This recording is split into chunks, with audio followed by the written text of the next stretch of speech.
Apple's WWDC, that is the Worldwide Developer Conference. It started on June 6th. It usually happens for 1 week. This year it is planned to end on June 10th. The star of the show is Apple's software update, that is the OS update. It usually happens on the first day of the WWDC. So similarly, this year it happened on June 6th.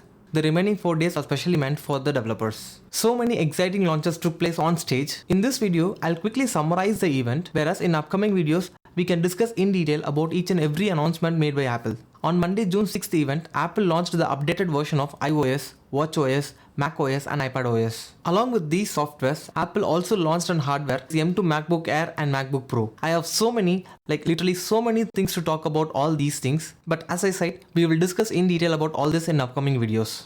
Now to summarize, speaking about the software, first in line is iOS. iOS 16. So many useful and interesting improvements are coming along with iOS 16. This time, that is with iOS 16, rather than coming up with 1 or 2 new category of features, Apple decided to come up with so many useful and interesting improvements to some existing features. To be precise, as per their announcement, they have made improvements for almost 17 of their existing features. Out of those 17, I'll be quickly talking about all the improvements made for the top 7 features which I think that really matters to a wide range of people in India.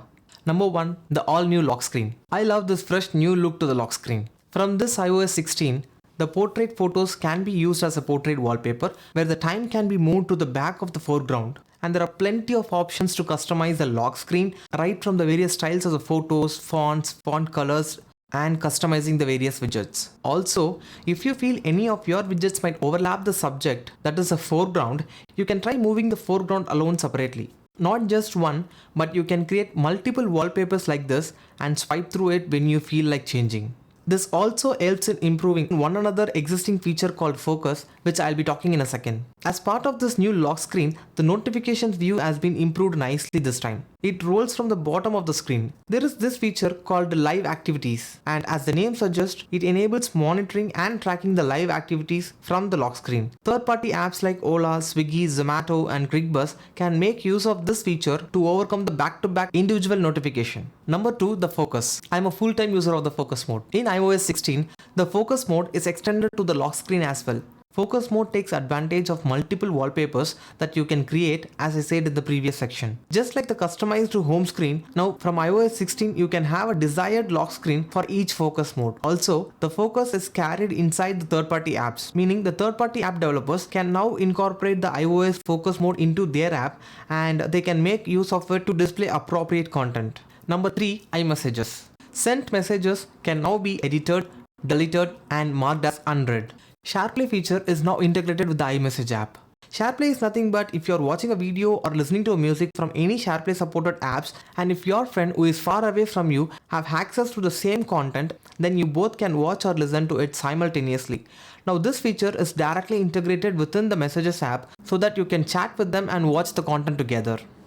Number 4, dictation. From now on, the dictation feature works while the keyboard stays there. This one improvement has taken the dictation to the next level. Until iOS 15, the dictation feature works like you open it, dictate what you want to be typed as a text and close it. But while dictating, if you make any mistakes, you can't do anything about it. All you can do is stop dictating, remove it, dictate again by coming back to the dictation window. This is a tedious process, right? But now Apple has improved the dictation in such a way that you can dictate, and if you stammer or make a mistake while dictating, you can continue editing that portion of the text without moving out of the dictation mode. And once corrected, you can continue dictating. So dictation and typing both works hand in hand seamlessly. Number 5, the live text. When the live text was originally introduced, I didn't expect that it will be this much reliable. But over the time, I started utilizing the live text feature, knowingly or unknowingly. With iOS 16, the live text comes to the video as well.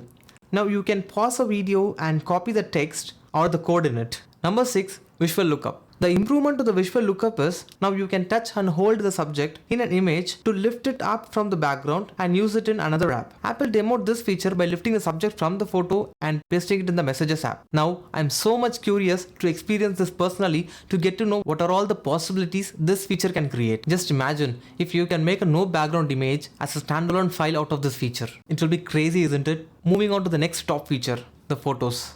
In iOS 16, in Photos, Apple has made a huge improvement to the shared photo album. Now, family members of up to 5 members can share the photos taken in a trip or any outing instantly using the iCloud shared photo library. What makes more interesting is it is well integrated now in the camera app itself. So, while taking a photo in a trip or any special occasion, you and your family members can decide to store the photo into the shared iCloud library right after it has been taken. All these are the top 7 features I think that really matters. Apart from these 7, there are also so many improvements made to the following features. Improved Spotlight search, new Memoji customization, smart home, CarPlay, maps, wallet, Apple News app, rapid security responses, quick notes and privacy. Moving on to the next software, that is the watchOS. watchOS 9. Literally there is nothing interesting in this. Looks like Apple has got only a week or hardly a month of time to work for the watchOS 9. It comes with a very minimal cosmetic improvements this time, like 4 new watch faces, new Siri UI, new banner notifications and a redesigned calendar app. So I'm quickly moving on to the next OS, that is the macOS. macOS Ventura. This is not a huge upgrade like the macOS Big Sur or the macOS Monterey, but it has a good couple of new features that can boost up the productivity. In Safari, now the tab groups can be shared. This will help in collaborative work among your colleagues and partners. Handoff feature is now extended to the FaceTime. You can transfer your call from iPhone or iPad to MacBook when you are closer to it. Then there is an improvement in the Spotlight search as well. Also, there are small improvements in the Mail app. Note that these improvements to the Safari and Mail app is available across all the devices including iPhone. Apart from these improvements, there is one exciting new feature called Stage Manager. I'll talk about it in a minute. Another feature in macOS Ventura is people can use their iPhone's main camera as a webcam and ultra-wide camera as a desk view. There is no much clear explanation from Apple about the desk view. Maybe we can talk about it once the OS is released for public. Next, moving on to the iPadOS 16. Most of the top features that I have listed for iOS like focus, live text, dictation, messages, shared iCloud album, mail, Safari are all available in iPadOS 16 as well. There is a new feature called collaboration, which again helps to improve the productivity if you are working as a team that involves a lot of interaction across apps. Even the third-party apps can leverage the collaboration feature via API in their apps. This feature is also coming to iOS and macOS. Next, we are getting a new built-in app called the Freeform. Freeform is coming to iPadOS 16 later this year, which helps in brainstorming with your team members. Trust me, for a long time, I have been hopping around several brainstorming apps, but there is no one free app which could offer us a reliable experience. Apple says Freeform is coming as a built-in app for iOS and macOS also. Next, desktop class apps. Apple is bringing the status bar to the iPad Safari, and there's going to be a ton of new features for the file system borrowed from the macOS Finder. This is a much welcoming feature for iPad. Now, the main chapter of iPadOS, that is the software features that are specific to M1 iPads. There is a huge disappointment that still the M1 iPads doesn't support Final Cut Pro, Logic Pro or any other pro level apps. But still, there are a couple of features that are specific to M1 iPads. iPadOS 16 brings a new display scaling setting, and finally, as expected, M1 iPads will be getting a full external display support from the iPadOS 16. Last but not the least, Stage Manager. This is the one which I gave an intro in the macOS section. Yes, this macOS feature is coming to iPadOS as well. What's interesting about it is, now you can open multiple apps in different sized overlapping windows, and all recently opened apps appears on the left, while the static dock appears in the bottom. This was one of the features that iPad customers were asking for a long time. As I said in my previous video, Apple is moving towards making the M1 iPads as close as possible to replace the laptops for several use cases. These are the key announcements of WWDC 2022.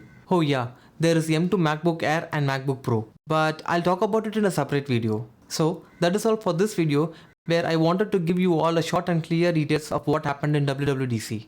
Thanks for watching, guys. If you find this video to be informative, please like and share, and subscribe to my YouTube channel. Follow me on Instagram at YourBinaryGeek for more instant tech updates.